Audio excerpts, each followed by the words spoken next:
This is Tanya Pobeda, and this is Schooled by Gru.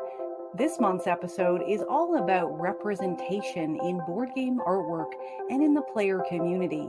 And this is a look at how representation on board game cover art impacts longtime board gamers.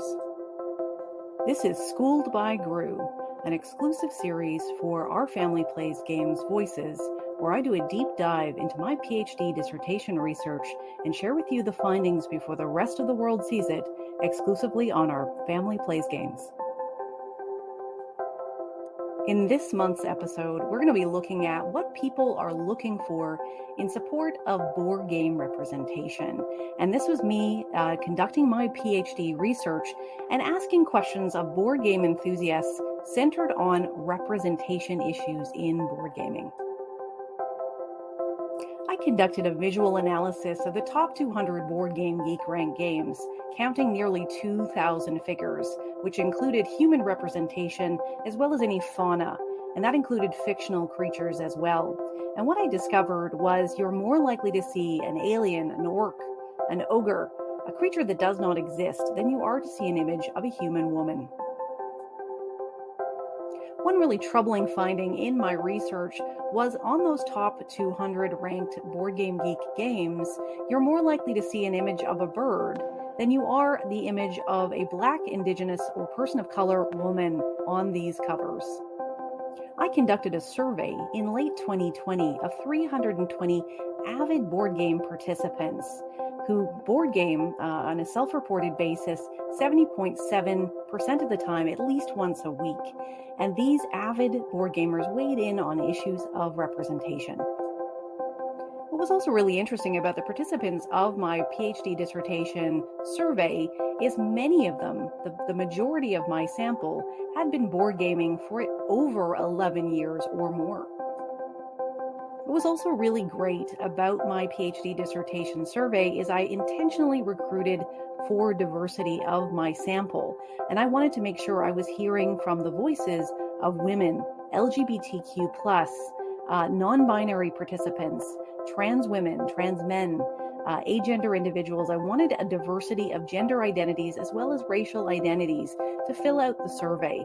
And what I got was a sample size of 60.4% women, including trans women, in the survey, because I very much wanted to hear from underrepresented voices in the board gaming community.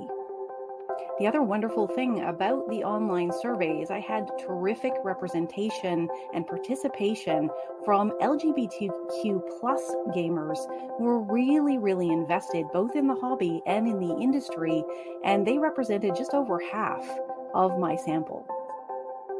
About 20.4% of the participants of the online survey self-identified as Black, Indigenous, or persons of color. That was a little lower than I wanted, but it definitely got a great participation rate from very, very active BIPOC board gamers in this sample. And of course, I wanted to know if representation mattered to board game enthusiasts. And what I got back was overwhelming passion that in fact it did matter to them greatly, at 84.9% agreeing or strongly agreeing that positive representation of gender and race was incredibly important to their enjoyment of a game. The other thing that people delved into was the labor of board game design. And I asked the question, were you more likely to purchase a game designed by a Black, Indigenous, person of color, and got back 56.9% agreeing or strongly agreeing with that statement.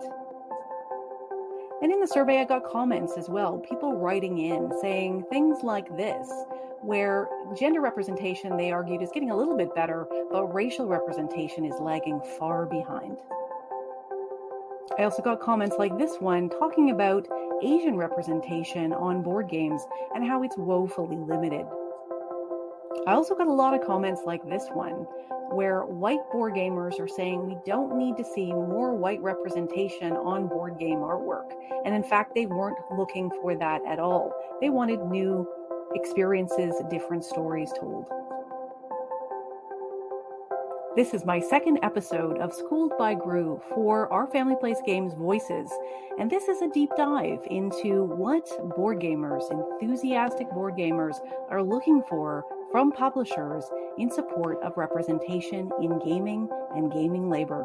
Thanks so much for listening. And this has been Schooled by Gru with Our Family Plays Games. Thanks so much for listening.